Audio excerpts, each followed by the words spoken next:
Dan sebenarnya yang jadi concernku adalah ini Om, si kuntilanak ini seneng nih sama kru-kru kita sebenarnya. Iya, kejar dari belakang. Langsung. Tangkap Om ya. Ntar, kita sampai biar duluan ya. Kita emang agak narik sih ini. Iya. Emang agak narik sih ini.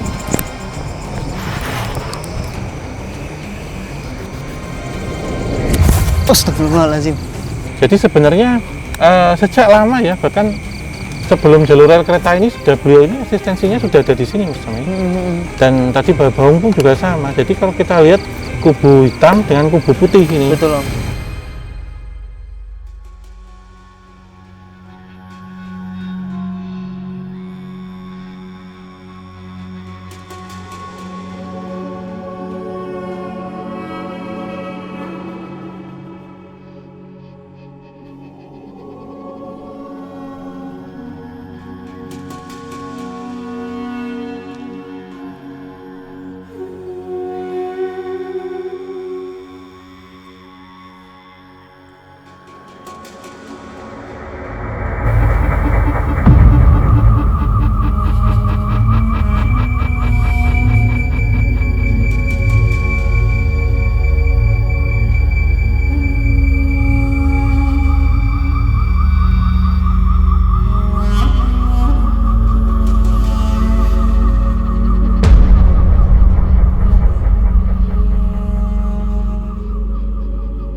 Assalamualaikum warahmatullahi wabarakatuh. Balik lagi di KTJ. Nah teman-teman, sekarang kita berada di mana Om? Kita berada di jembatan flyover ya, yang ada di Jalan Lingkar Ambarawa. Berarti Kabupaten Semarang? Iya, benar. Oke. Jadi teman-teman, sekarang aku sama Om Hao mau mencari sebuah jawaban ya Om ya, dari mitos-mitos yang sebenarnya berada di sekitaran Rawapening, terus jembatan. Biasanya ini disebut jembatan apa Om? Jembatan Lingkar itu aja. Biasanya. Jembatan Lingkar. Ring Road ya. Dan flyover. Ada sosok-sosok apa aja sebenarnya yang memang berpengaruh di lokasi ini gitu. Tapi sebelum itu aku sama Om mau ngasih tahu ke teman-teman kalau kita sekarang punya payung baru. Iya. Dari mana ini Om? Ini dari kita tunjukin. Event Merch. Ya, ini juga ada logonya. ATJ. Betul. Thank you ya Event Merch ya. Ya, jadi kita kalau kemana-mana sekarang pakai payung. Nggak kepanasan, nggak kehujanan. Paling penting itu ya. Betul banget. Jadi tetap melindungi kita semuanya di sini. Jadi aman selama syuting ya Om ya. Aman ya. Nggak tampias, nggak basah lagi. Kalau ini kan kita ada di daerah yang puluhan tahun lalu kan perang ya. Sekarang ini sedang perang ya. Perang Dunia Kedua ini. Ceritanya kalau di sini. Iya. Ini juga bisa mungkin melindungi tembakan-tembakan dari atas. Siap. Gitu. Boleh Om. Ya, boleh, ini Om. mungkin tidak cukup melindungi kita. Iya, boleh. Mungkin juga kru butuh dilindungi ya. Terima kasih. Kita serahkan ke kru lagi. Oke deh Om, sekarang kita bakalan mulai asal usulnya ini Om. Sebenarnya tempat ini tuh bagaimana sih Om? Iya, sebenarnya ini cukup panjang ya sejarah yang ada di sini. Di Ambarawa ini kurang lebih kita 2 kali ya. Saya pernah ke sini ya dulu dengan KTJ yang tempo ini zaman prasejarah ya, ke sini lama gitu. Terus sekarang dengan yang kontemporer ini terbaru ke sini. Jadi ini kita ada di jembatan layang atau flyover Jalan Lingkar Luar Ambarawa, Kota Ambarawa gitu. Sangat-sangat familiar ya untuk teman-teman yang keluar kota lewat sini. Kemungkinan kalau tol belum jadi nih ya, yang Bawen sampai dengan Magelang nanti akan sering lewat sini gitu. Nah, ceritanya banyak Mas di sini. Ini salah satu Brown Legend yang ada di sini. Jadi di jembatan ini nanti yang akan kita kunjungi yang pertama.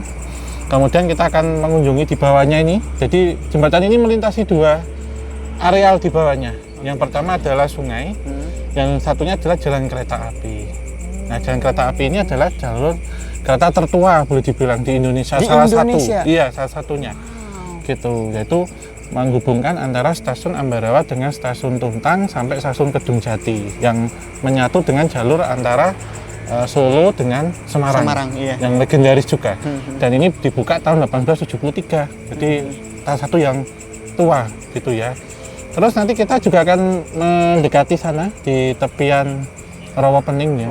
Kalau di sesi penelusuran prasejarah saya dulu kan ke tengah. Kalau nanti kita ke pinggir, kita cari legenda apa yang ada di situ, termasuk di sini juga. Oke. Nah, menurut cerita di sini salah satu tempat yang pertama sering terjadi kecelakaan, yang kedua pembangunannya juga sangat problematik pada waktu itu, yang ketiga ini mungkin sama dengan salah satu jembatan flyover yang ada di Jogja, yang bawahnya juga ada rel kereta. Iya, Janti ya Om ya? Ya, kita akan menelusuri panggung Miss Kuntiverse. Oke, Ya, jadi kuntilanak baik. sejagat. ini Kuntilanak di sini. sejagat di sini ya Iya. Om ya. Baik. Mungkin kita langsung ke sana Om? Iya, iya. Oke. Tapi kalau dilihat-lihat ya, tempat ini Om, kayak semacam segitiga bermuda juga nggak sih salah satunya? Iya, karena posisi letak Ambarawa seperti itu, Mas. Ada rawa, ada rel kereta, Iya, jalan.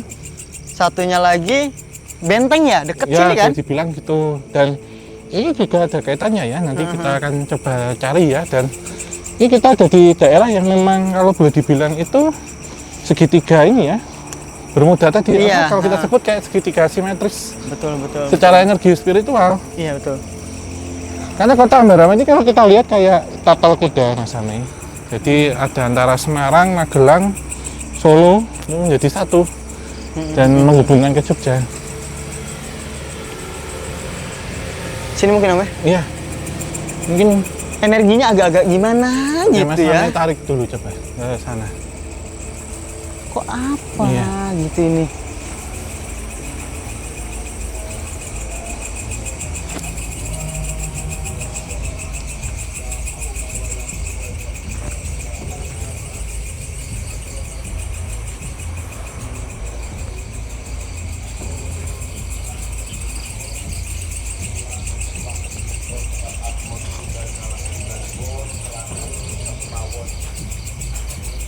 Ada sesuatu yang tersegel Om di bawah Om ini Om.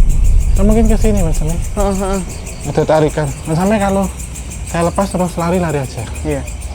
Bentar, nanti saya tak kejar dari belakang. Tangkap Om ya. Bentar, kita Mas Ami biar duluan ya.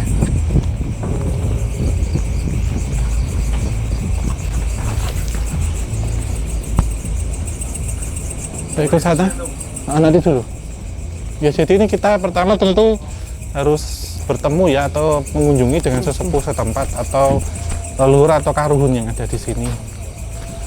Jadi saya melihat ya di sana seperti singgasana gitu di satu gundukan tanah di sebelah sana.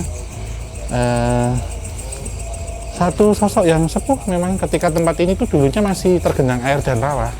Saya menangkap satu entitas yang berwujud menyerupai harimau atau macan siluman sangat besar ya, segede anak sapi, lebih besar lagi. Iya. Tadi waktu survei kan sempat ngobrol juga sama Iya. ada. Memang ada satu gundukan yang disebut Baung. Baung ya. Baung itu memang memang macan juga. Macan, iya, Itu iya. dan yang ada di wilayah sini. wilayah sini ya. Coba akan kita cari dengan sosok Baung ini seperti apa lebih dekat, mungkin kita ke sana langsung.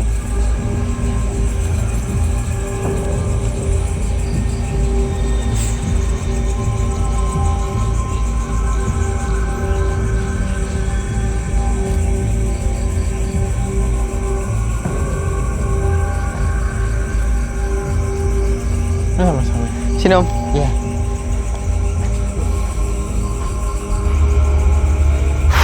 Ini apa Mas Ami ditemukan? Tadi ada kayak kakek-kakek gitu Om, loncat. Iya, iya. Dia loncat, berhenti, tapi di sini seperti gerbang Iya, iya. sama di sana. Jadi ini seperti udah beda. Beda Dimensi lagi. antara Iya. sini dan sini ya. Betul. Ah. Nah, untuk mungkin apa ya kita sebutnya ya?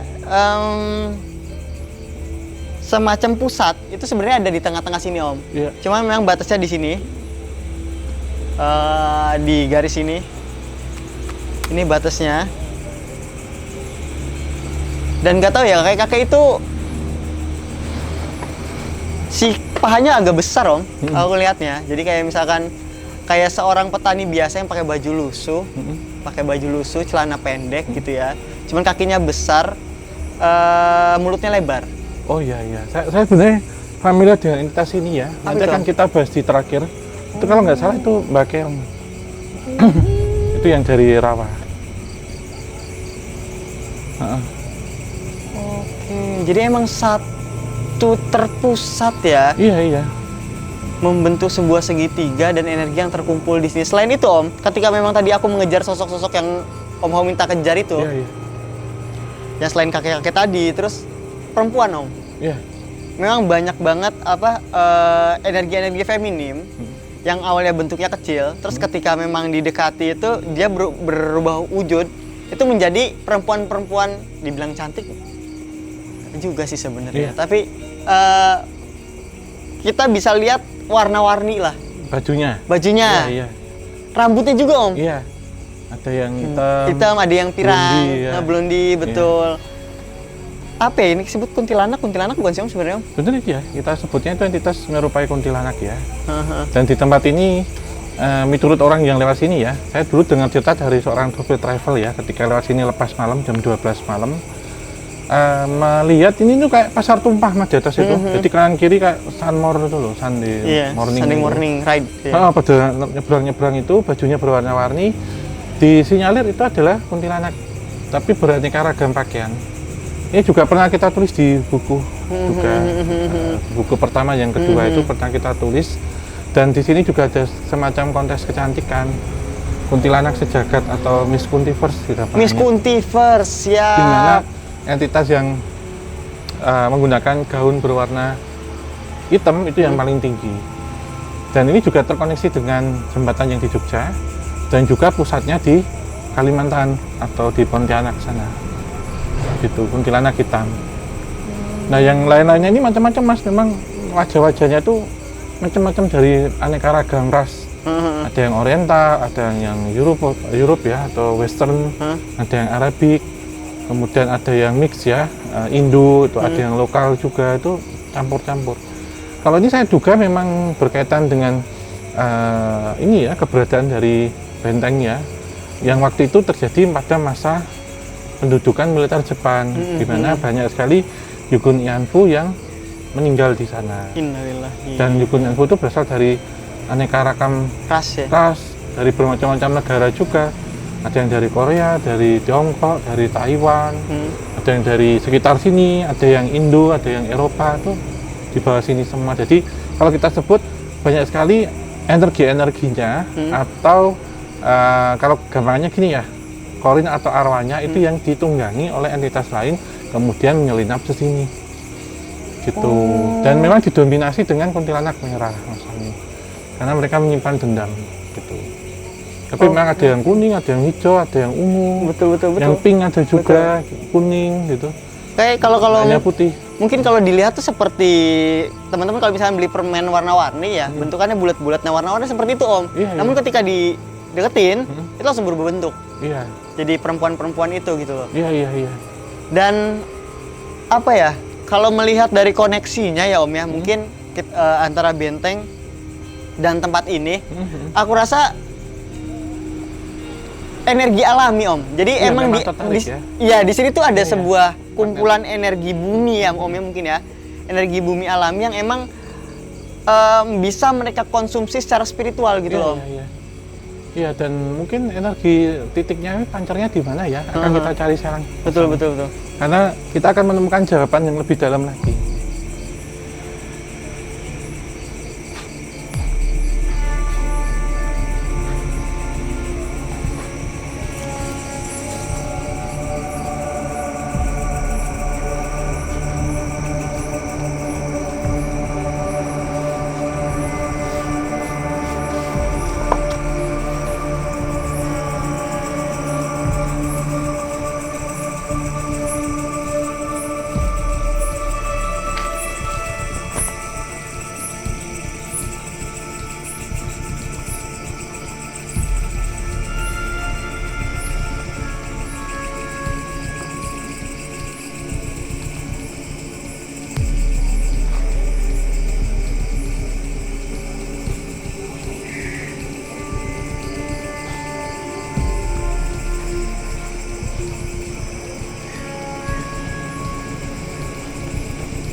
Rame banget.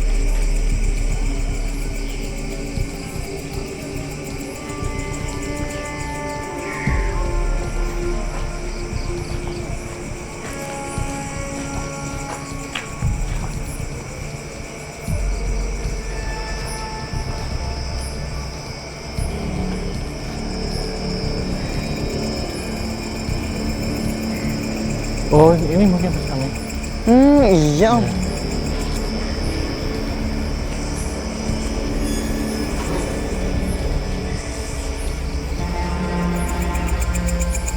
Pancer ya Om ya? Iya.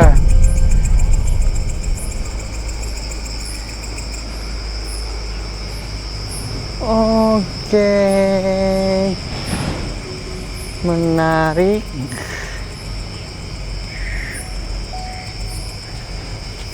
Iya. Ini masih titik pertama menurut saya ya. Nah, sungai ini itu juga menjadi saksi itu sebenarnya. Bagaimana nanti kita coba melihat perbandingan. Kalau di sana tadi menggunakan tiang pancang, sebenarnya di sini menggunakan pilar ya. Ada perbedaannya Mas Ami. Apa itu? Iya, jadi biasanya ya dalam struktur jembatan ya, dalam studi teknik sipil, kalau menggunakan tiang pancang itu tanahnya biasanya labil. Jadi tiang pancang itu mungkin sama seperti cakar ayam. Cakar ayam betul. Jadi kontur tanahnya yang di sebelah sana dan sini berbeda.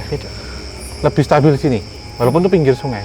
Lalu jadi pertanyaan kenapa gitu ya? Karena secara daya dukung tanah ini kan kita ada di rawa, gitu. Jadi tanahnya sangat labil sehingga ketika didirikan pilar itu dia akan turun terus, akan ambles terus gitu ya. Nah, secara studi metafisikanya gitu ya, biasanya di situ ada kerajaan gaib atau ada seperti danyangnya penguasa gaib setempat. Nah, di sana pun demikian. Gitu. Jadi saya merasakan sebenarnya satu entitas yang menyerupai macan besar ya, yang memperkenalkan diri namanya Ki Baung. Baung itu maung. Maung. Nah, beliau ini siapa? Beliau adalah menjaga perbatasan antara sungai ini dengan rawa. Gitu. Dan pembangunan ini ternyata melintas di atas kalau kita sebut batu singgasananya. Betul. Gitu. Sehingga pada waktu itu setelah dilakukan dialog ya interdimensional ya, secara itu harus ada sesuatu yang ditanam. Yang ditanam ini apa gitu? Kalau yang bisa ditangkap ini adalah kepala kerbau. Jadi kemudian didirikan tiang-tiang pancang itu untuk itu. Jadi ada beberapa yang mungkin tiang pancangnya juga dimiringkan gitu karena mengikuti struktur cakar ayam. Kenapa dipilih cakar ayam? Karena dia stabil ketika ada di atas lumpur. Lumpur, betul. Jadi kayak kita lihat burung bangau, ayam, bebek berdiri di atas lumpur dia nggak akan turun. Nah, gitu. Gitu Mas Ami. Nah, ini mungkin Mas Ami bisa berkongsi dengan beliau karena sudah saya bukakan jalan. Karena ini akan menjawab kenapa di atas ini sering terjadi kecelakaan nanti. Ini pas kita di tengah. Dan ini sungainya juga sungai Baung juga, Mas. Betul. Tadi itu Om yang emang aku rasa itu ada semacam kayak pusara atau pusat energi. Makanya aku sempat bilang pancer. Ternyata itu adalah batu singgasananya Om ya. Di mana beliau ini melakukan petapaan katanya, melakukan petapaan di situ buat menjaga alam manusia sama alam gaib untuk nyatu. Iya Mas. Nah, jadi di sana memang ada gerbang, tapi nanti kita cari istananya beliau. Karena ternyata pintu gerbangnya di sana. Iya, pintu gerbangnya dan ditutup di sana. dengan pembangunan ini. Betul. Kom. Ya mungkin Mas Ami coba dirasakan gini. Nanti kalau sudah energinya cukup lari aja. Ya tapi pusara ini emang agak narik Om. Kita emang agak narik sini. Iya. Emang agak narik sini.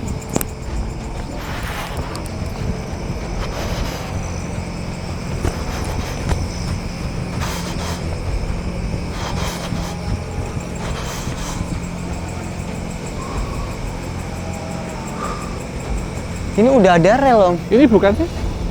Itu kan? Itu Mas Ami di sana. Tapi ini lebih kenceng di sini Om. Om. Mungkin Mas Ami dari pohon ini nembaknya ke sana. Oh, sini. Gerbangnya ya? Iya. Sini dulu ya? Ini Om, coba. Coba langsung ini Mas. Oh iya, satu Ini garis ya? lurus Om. Ya langsung ditariknya sana aja. Ini.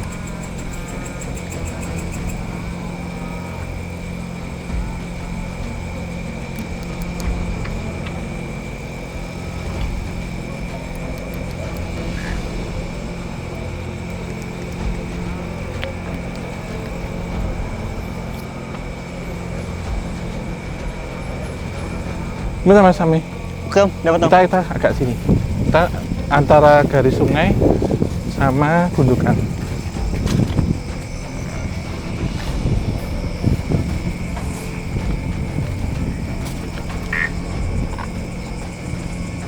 Mungkin sini lebih enak ya. Ke sini Mas Ami. Sini Om. Oke. Jadi ini sebutannya apa ya? Gelombang dimensi Om. Iya, Jadi seolah-olah aspal itu kelihatan terangkat. iya. Katanya Fata seperti itu, Morgana. kayak Fata Morgana. Nah itu kalau si Mbah bilang kayak semacam ada hentakan dimensi ya. Antara apa ya? Antara energi yang spiritual yang ada di sini dengan energi yang ada di dunia fisik Om. Di atas bawah. Atas Iya. bawah. Jadi memang itu yang mungkin kalau menurutku ya, itu yang mungkin positif ngebikin manusia tuh kayak oleng. Terus juga kayak nggak fokus karena ada medan elektromagnetik yang pengaruhi sistem di kepala, sehingga banyak terjadi kecelakaan gitu loh, karena ada perbedaan energi tersebut, hentakan-hentakan energi gitu loh, gelombang-gelombang energi itu loh. Jadi ngeliat kayak aspal tuh kayak bergelombang, kemungkinan iya bergelombang, kemungkinan memang itu ada sebuah fata morgana. Iya, saya Gitu loh. sepakat ya. Jadi memang sering sekali terjadi kecelakaan Mas Ami di atas ini, di ini ya. Ya terjadi kecelakaan, dan ketika terjadi di atas persis ini kebanyakan korban meninggal dunia. Innalillahi. Jadi berbeda dengan yang ada di ujung, karena memang dari sungai ini sendiri sebenarnya yang ada satu entitas ya, yang saya lihat banyak menyerupai ular, Betul. tetapi berkepala manusia. Gondrong rewo-rewo itu bertaring gitu. Terus ada juga ular juga berkepala macan. Iya, Harimau. Kayak barongan gitu nggak sih Om? Lebih Iya, mirip kayak harimau sih. barongan. Itu jadi ada dua, itu yang negatif kata beliau. Nah di sana itu memang sebagai tempat singgah jadi untuk duduk istananya. Nah dan kita kunjungi Mas Ami tadi yang di bawah persis itu adalah pusaran energinya. Betul. Yang kadang kalau terkena dengan seseorang itu tertarik ke bawah. Itu yang di bawah sebenarnya. Iya. Tapi kalau yang di sini, kalau kita lihat nih Mas Ami dari sini, ini berderet rapi. Mas Ami mungkin juga lihat para warna-warni. Iya. Itu dan menghadap ke kita semua. Betul, lagi nonton. Kita yang jadi paradenya sekarang ya. Tadinya di Ongkang-ongkang, ini. ongkang-ongkang kaki. orang pada Iya. gini-gini, ada lihat ke kita. Ada yang memang cakep, ada yang berdarah, ada yang matanya hitam, bulat gitu itu, ya. itu kuntilanak-kuntilanaknya. Nah, selain dengan entitas siluman yang ada di sungai, ada beberapa saya melihat kuntilanak-kuntilanak merah yang bertaring dan berlidah panjang. Itu yang kadang seolah-olah nyebrang, Yang mengganggu yang juga mengganggu, yang itu juga menimbulkan kecelakaan. Oke, jadi memang kayak semacam kayak gayung bersambut nggak sih Om? Sebenarnya kan persoalan energi kan emang dari bumi ya Om ya. Iya. Fraksi lah sebetulnya ada kalau di bumi itu ada lempengan yang patah gitu sehingga membuat getaran jadi tsunami lah gitu. Iya. Kalau di sini modelnya sebenarnya mirip gitu. Nah, hal itu kan sebenarnya alamiah yang memang ada unsur dari bumi tapi emang dimanfaatkan oleh para entitas-entitas negatif tadi. Itu ya, dan mungkin dicermati juga bahwa Ki Baung juga pada waktu itu ditugaskan tadi untuk bertapa dan stabil kan. Beliau juga mensinkronisasi energi semesta. Betul. Nah, di tempat ini kalau kita lihat agak ke sana, itu pertama muncul satu lubang air dan lumpur. Jadi hampir sama seperti lumpur yang di Jawa Timur. Itu muncul terus ya. Kemudian ada seseorang yang menaruh, kalau saya sebut itu pusaka, untuk menutup menstabilkan itu. Nah, ternyata di pusaka itu adalah entitas ini. Jadi pusaka ini saya sebut menyerupai tongkat. Ya. Dan kodamnya itu harimau, macan. Ya, Ki Baung itu. Gitu. Karena ini kan dulunya sangat benar-benar rawa Mas, ini daerah yang cekungan mangkok ya. Di situ banyak keluar mata air, juga keluar lumpur, dan ini juga mengawali menjadi legenda dari Ambarawa sendiri, yaitu legenda dari Baru Kelinteng yang menanamkan lidi, dan lidi itu dicabut keluarnya air. Nah, seperti itu. Jadi ini sebenarnya penggambaran bahwa ada kearifan lokal di sini yang ditanamkan. Ketika ada sesuatu yang ditanam di situ, itu untuk menutup sumbatan tertentu. Sehingga ketika dibangun ini, kenapa didirikan pilar itu tidak bisa? Karena di bawah selain tanah rawa, juga di bawah itu ada ini Mas, ada pusaran air besar. Kalau itu kembali didirikan bisa ambles terus, bisa mengancam kondisi jembatan ini sendiri gitu. Jadi memang harus ditumbalkan dengan sesuatu. Kayak saya yakin di sini juga ada pusaka yang ditanam. Betul. Di dalam apa? Tiap Pancangnya itu. iya betul. Itu. Dan ini sebenarnya yang jadi concernku adalah ini Om, si kuntilanak ini seneng nih sama kru-kru kita sebenarnya. Iya, coba ditanya satu Mas Ami. Ambil satu aja. Nanti kita lanjut ke sana. Soalnya dari tadi ada yang bolak-balik ke atas, ke atas ke kepala Berterbangan, kameramen, terus naik lagi ke kameramen, ke admin VOC, terus terbang lagi. Yang cewek-cewek juga itu. Mereka diajak untuk kayak make up bareng, mau ikut kontes enggak gitu katanya. Suka aja katanya Om. Iya ya. Manis katanya.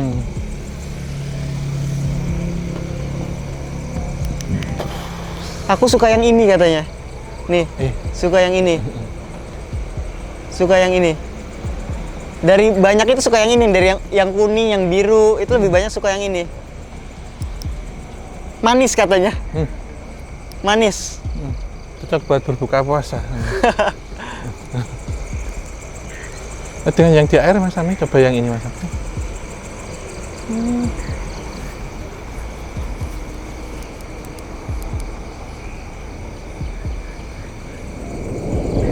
Astagfirullahaladzim. Nah, sini. Coba diambil. Nggak ada tangan ya Om, jadi Iya, bentuknya iya. tuh teman-teman Tuh, kocak. itu tuh Mas Ami, peluk-peluk itu. Itu. Jadi dia tuh kan kalau misalnya kita melihat siluman ya, siluman gitu kayak nagin lah, serpent ya, ini ular, tangan, kepala orang gitu. Nah kali ini kocak banget. Jadi emang kepala langsung panjang ke bawah gitu loh. Iya, dari leher ini ya. Iya.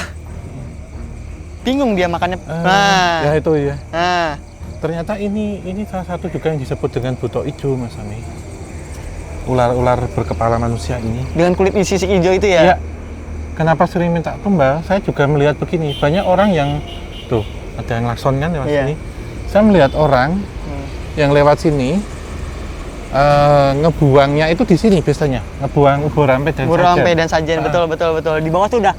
Iya, itu yang pertama. Yang kedua, mereka yang punya pesugihan itu dibuangnya di sini untuk cari tumbal. Jadi keberadaan dari eksistensinya Ki Bawong itu sebenarnya menstabilkan semua yang ada di sini. Nah, yang di sini negatif. Saya melihat sekali banyak buangan-buangan negatif di sini. Salah satunya orang yang buang pesugihan buto ijo. Nah, kejadian kecelakaan itu disambil tadi Mas Ami cerita, ditambah lagi dengan itu. Karena tempat ini menjadi rekomendasi beberapa praktisi supranatural hitam. Triple kill ya. Nah, berarti untuk ya, udah kamu misalkan ada seseorang nih mencari tumbal, mencari pesugihan, pesugihannya minta tumbal. Ada entitas astral yang dibawa, dibuangnya di sini. Kenapa? Untuk cari tumbal. Gitu. Itu ada beberapa yang memang asli dari rawa, ada juga yang buangan. Jadi ada entitas buto ijo juga di sini. Yang itu cari tumbal Mas Ami. Nah sebenarnya dari Mbak Bawong sendiri ini sebenarnya udah kayak limit Om. Iya. Dia tuh udah mencapai limitnya untuk mencoba menstabilkan ini ya. Karena selain udah lama dan hanya sendirian, kapasitas energi negatif di sini tuh terus bertambah semakin berjalannya waktu gitu loh. Iya. Ditambah lagi udah secara alamiah memang energi negatif terkumpul di sini ditambah dari orang lain juga gitu. Jadi entitas-entitasnya banyak yang enggak endemik ya Om ya. Iya. Bahkan dari luar Semarang, daerah sini gitu loh. Iya. Mungkin kita akan coba lihat komparasinya Mas Ami dengan rel kereta yang ada di sana. Oke, kita ke sana.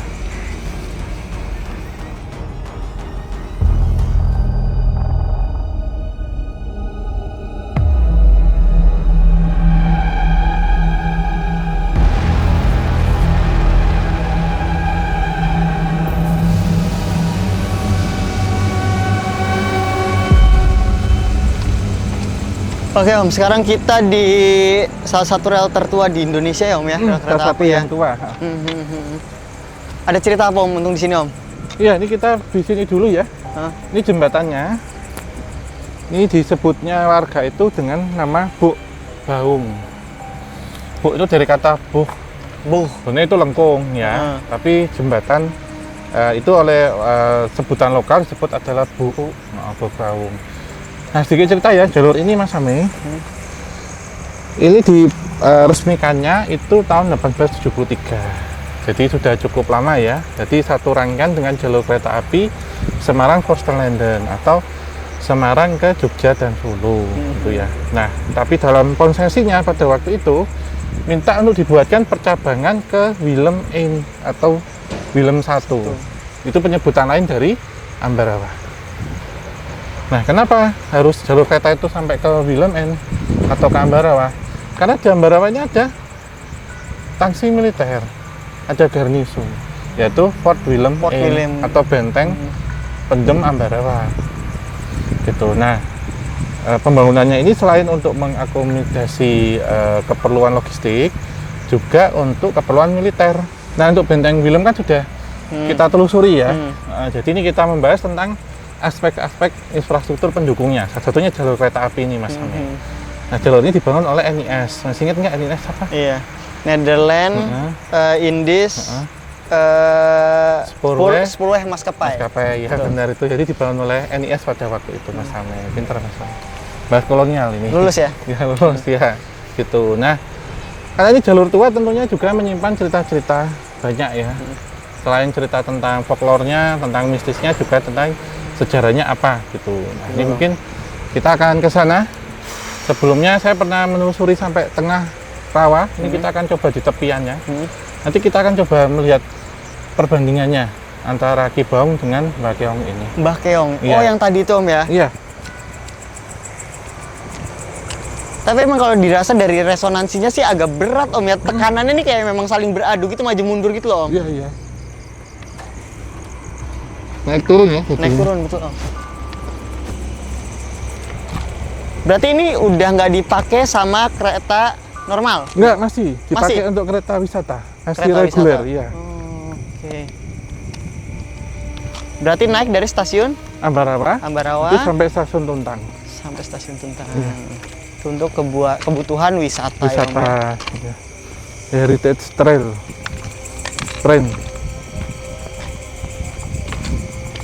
Kuntilanaknya masih aja Iya, ngikutin Om. masih ngikutin terus. Masih nyariin itu nih, mas-mas ini nih.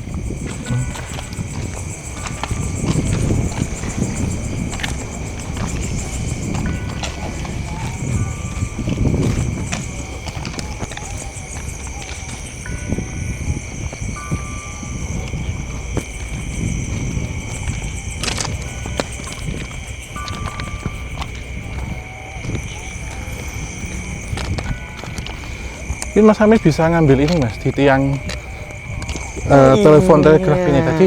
Beliau ngintip dari sini. Elektromagnetiknya kuat di situ harus ya Om ya. Residualnya juga harusnya kuat ya Om. Sampai kejar, pelan-pelan aja.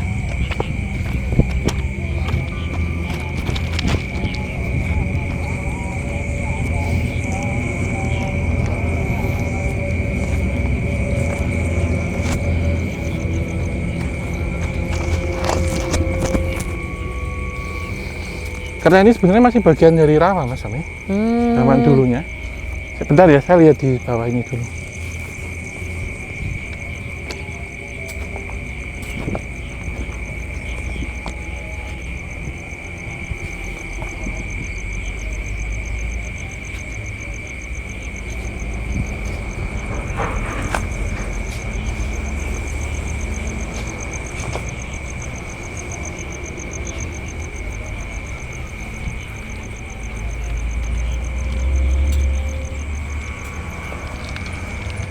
Marah sih Om. Iya, iya. Beliau ini Om. Gimana Mas, versi Mas Ami? Kalau versiku beliau marah, kalian lagi Iya, katanya. iya, sepakat saya. Aku bilang aku baru sekali loh Mbah gitu. Mungkin Om Hao kali gitu kan. Iya. Jadi memang ada salah satu praktik yang memang tidak boleh diungkapkan Om. Maksudnya tidak boleh diceritakan panjang. Itu karena terkait orang-orang petinggi-petinggi juga. Itu yang kaitannya sama Mbah Keong ini. Dan memang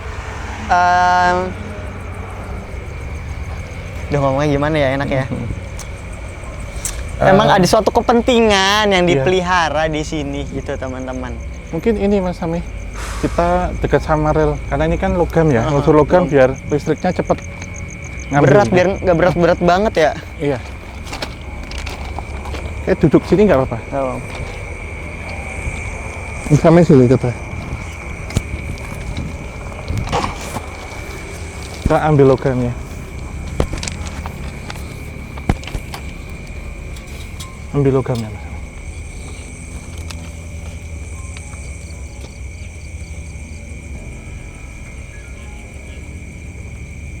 Ya. Bersifat sampai dulu seperti apa? Ini baru saya. Coba kita sambung ya. Ini soalnya entitas ini bawa pasukan, Mas. Betul. Di ini yang gelap itu yang nggak kena sinar itu di situ bergelombol. Jadi kayak pasukan pemancing ikan bawa apa nih? Tombak kayak gitu modelannya. Oh, kayak gala itu Gala, ya. iya, Tapi betul. runcing itu. Terus rata-rata pakai topi itu. Nggak tahu sih, yang aku tangkep ya Om. Aku nggak tahu tuh maksudnya harus ceritainnya bentuknya seperti apa gitu. Takutnya terlalu eksplisit gitu Om. Jadi intinya ada satu kepentingan yang masih dipelihara hingga saat ini gitu tentang entitas negatif ini. Bukan cuma perihal negosiasi mengenai konstruksi atau infrastruktur di daerah sini ya Om ya, tapi juga ada kaitannya sama kekayaan dan ketenaran. Iya, saya sepakat. Gitu, dan itu masih berlangsung sampai saat ini, ritual, terus penumbalan dan hal-hal negatif lainnya itu masih aktif sampai saat ini. Dan ya truth be told, itu kecelakaan-kecelakaan yang mungkin masih terjadi hingga saat ini juga possibly adalah salah satu imbas dari tindakan oknum-oknum yang melakukan hal tersebut gitu. Ya, kalau ini memang ada identitas yang dimanfaatkan ya, tetapi saya menangkap satu sinyal sebelumnya pernah ke sini sampai tengah ya, bahwa Mbak Keong ini atau Mbak Kerang, beliau ini ya, itu istananya memang ada di sana Mas, tengah itu ya. Dan ini kalau kita bilang tentang Rawa Pening ya, mungkin teman-teman bisa nonton episode sebelumnya yang kita menelusuri tentang apa Rawa Pening di tengah ya. Itu juga cukup lama, 8 tahun yang lalu kalau nggak salah, 7 sampai 8 tahun yang lalu. Kita juga membahas tentang legenda naga baru kelinting yang ada di tengah sana Mas Mei. Iya. Gitu. Jadi entitas besar yang menguasai rawa ini seperti apa gitu. Nah, Mbak Keong ini memang kalau saya bilang satu entitas yang dia bisa memberikan sesuatu, entah itu pangkat, jabatan, kekayaan gitu ya.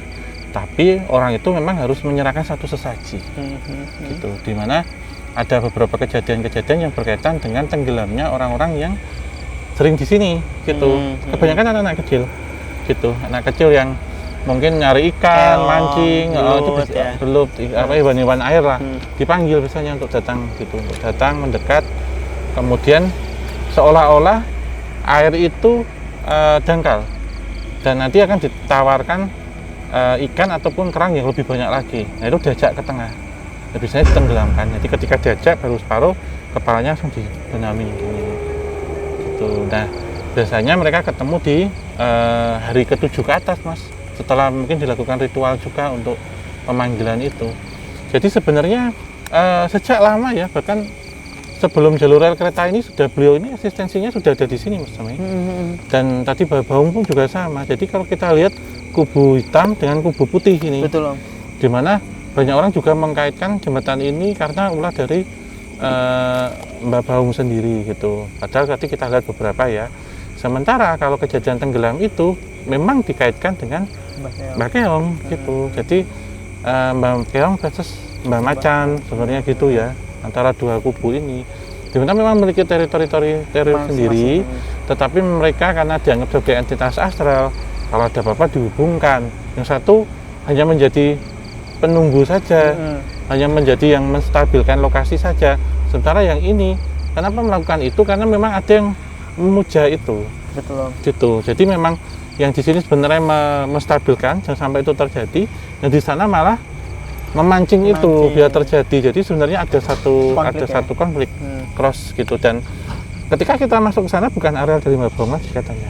Dan kita masuk sini bukan area dari Mbah Kyong lagi. Tapi sepanjang garis apa ini kalau kita sebut tepi rawa itu memang masih kekuasaan beliau. Tepinya ya, kita tidak bilang ke tengah karena memang beliau tinggal di situ, tetapi mencarinya itu ke tepian. Jadi ini juga dulu bagian Mas, masih bagian dari sawah-sawah ini sebenarnya rawa. Gitu. Tapi mungkin nggak sih Om, possible nggak untuk bisa jadi rawa lagi Om tempat ini? Sangat-sangat mungkin. Gitu. Bahkan dulu luasnya bisa sampai sana, sampai Benteng, sampai stasiun sana. Kita ini hampir kelilingi rawa semua, ini rawa-rawa semua.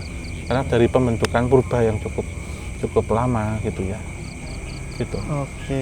Jadi ini ya Om, maksudnya pada akhirnya Mbah Baung ini emang jadi kambing hitam dari tragedi-tragedi yang ada di jembatan ya. Padahal memang itu adalah salah satu lelakon entah dari pelakunya sendiri, contohnya kayak Mbah Keong, atau memang ada entitas-entitas lain yang menunggangi juga Om ya. Karena memang seperti kuntilanak merah, kuntilanak hitam dan lain-lain itu juga jadi faktor pengaruh gitu, selain dari adanya gesekan antara dunia fisik dan dunia lain tadi yang sehingga ada fraksi, sehingga menyebabkan ada fata morgana, terus juga seolah-olah si jalan itu, aspal itu terangkat gitu. Jadi memang banyak faktor, tapi tidak luput juga faktor-faktor entitas-entitas negatifnya gitu, karena memang yang aku rasain saat ini juga lebih dominan Om dibanding dengan Mbah Baung itu sendiri gitu loh. Nah,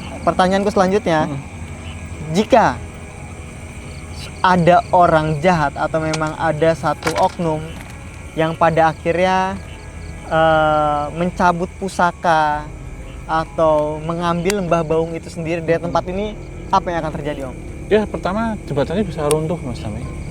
Bisa runtuh atau bisa memakan korban lebih banyak. Iya, gitu. Paling possible adalah runtuh ya, karena hampir di setiap pilarnya, di tiang pancangnya atau paku buminya itu memang ditanam sesuatu di situ. Ya sebenarnya tidak menumbali Mbah Baung, tetapi bagaimana membantu kinerja Mbah Baung sebenarnya. Jadi ini ya Om ya, ibarat kata batu baterainya itu ya. Iya. Kalau misalnya itu hilang satu ya bisa propos, iya, tidak seimbang. Karena tujuannya beliau juga menseimbangkan. Betul. Karena kenapa energi astral yang kuat negatif di sini itu diperkuat dengan orang yang tujuannya kurang baik. Betul. Jadi beliau itu bekerja keras sebenarnya. Betul. Gitu untuk mengakali, untuk menstabilkan. Kita sebut lagi ada kuntilanak merah, eksistensi kuntilanak hitam di sini. Kaitannya sama tragedi ya yang terjadi di suatu tempat, yang misal terjadi di Port Willem ya, dan kebawa ke sini. Kedua ada di tempat buangan. Ketiga ada orang yang memuja satu entitas astral gelap ya untuk tujuan kepentingan duniawi itu tadi. Jadi diperparah dengan itu. Oke. Mungkin cukup kali Om pesan-pesannya buat teman-teman semua. Iya. Oke ya, semoga menjadi pembelajaran bagi kita semuanya ya. Kita ambil sisi positifnya, kita buang sisi negatifnya. Dan jangan lupa Mas Ame dan teman-teman semuanya tetap dukung channel tim KTJ, juga podcast obrolan santai dengan cara like, subscribe, dan nyalakan lonceng, serta share sebanyak mungkin. Tinggalkan kritik, masukan, saran hanya di kolom komentar. Ya, kita ucapkan terima kasih untuk teman-teman semuanya yang di sini, juga untuk yang Sobat Javanika yang menyaksikan dari awal hingga akhir. Kita tutup, akhir kata, wabillahi taufiq wal hidayah. Wassalamualaikum warahmatullahi wabarakatuh. Mugia tansah pinaringan rahayu sagung dumadi.